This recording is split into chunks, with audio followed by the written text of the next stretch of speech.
There's a silence that follows you out of a hospital room that no one warns you about, not the quiet of peace, but the kind that swallows every word you never said. It sits in your chest like a stone you can't put down, and the worst part is, you put it there yourself. Imagine you're standing in a doorway, watching someone you love sleep in a bed that isn't theirs, in a room that smells like antiseptic and borrowed time. You have 1,000 things you want to say, and somehow, inexplicably, maddeningly, you say none of them. How do you justify leaving a hospital visit with small talk about the weather when the person in that bed shaped every version of you that ever existed? What exactly are you protecting yourself from the emotion, the finality, or the terrifying possibility that they might actually respond? The truth is, most of us walk into those final rooms armed with cheerfulness like it's a shield. We talk about who visited, what's on TV, whether the nurses are nice, because somewhere deep down, we believe that if we don't name what's happening, it won't be happening. Here's the part nobody puts in the grief pamphlets. The conversations you avoid in those last weeks don't disappear. They calcify. They become the exact shape of your regret, and you will trace their edges for years. I had 6 weeks.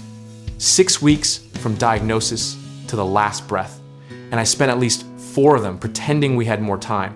The way you keep hitting snooze on an alarm that is, in fact, the building burning down. There was a Tuesday. I remember it being a Tuesday because there was something mundane on television, some game show with a studio audience laughing when my father looked at me and said, "You know, I'm proud of you." And I said, "Thanks, Dad," and looked back at the screen, just like that. "Thanks, Dad." As if he'd complimented my parking job. What I wish I had said, and I mean the exact sentence, the one that now lives permanently in the part of my brain labeled "too late," is this: "I have been trying to make you proud since I was 7 years old. And I need you to know that you are the reason I know how to love anything at all." I had the thought. I swallowed it whole.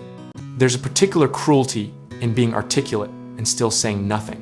I make words for a living, and in those 6 weeks, I was struck completely, catastrophically mute by the very feelings that most needed language. We talk a lot in our culture about closure, as if it's a door you find already built, just waiting for you to close it. But closure is actually something you construct out of honesty, out of courage, out of sentences you force yourself to say out loud even when your voice breaks on the second word. The missed opportunities weren't dramatic. That's the irony. No one tells you you picture yourself failing at some cinematic bedside moment, but mostly you fail on a Wednesday morning when you could have asked, "What do you wish you'd done differently?" And instead asked if he wanted more ice chips.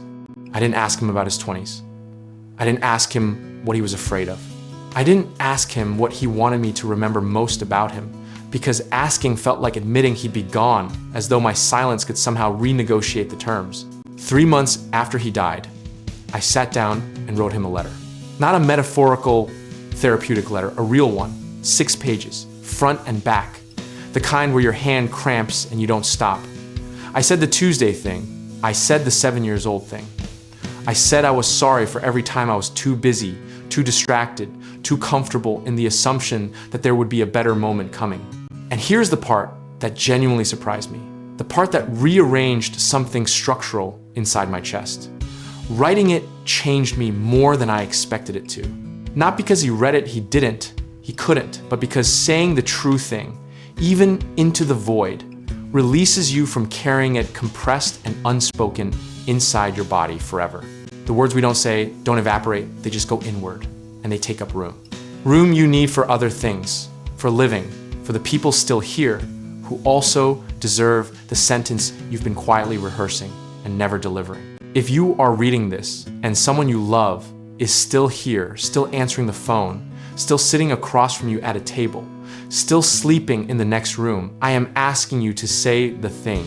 Not eventually, not after you figure out how to phrase it perfectly, now in whatever clumsy, imperfect, voice-cracking form it comes out. The sentences don't have to be poetic. They don't have to land well. I don't say this enough, but you are one of the greatest gifts my life has ever contained. Does not need to be delivered smoothly. It just needs to be delivered. Grief is not the loss alone. Grief is the loss plus every unsaid thing stacked on top of it. And you are building that stack right now, today, in the gap between what you feel and what you actually say out loud to the people who made you. I recorded myself reading the letter aloud last year, and I keep it on my phone not to listen to often, but to know it exists, to know the words made it out of me and into the world in some form. It is the closest I will ever get to a conversation I should have had on a Tuesday in a hospital room with a game show laughing in the background. The stone is still there, I won't lie to you, but it's lighter now, and I think the weight that lifted was exactly the weight of the words I finally let go. The question isn't whether you'll regret the silence. The question is whether you'll do something about it before silence is the only option you have left.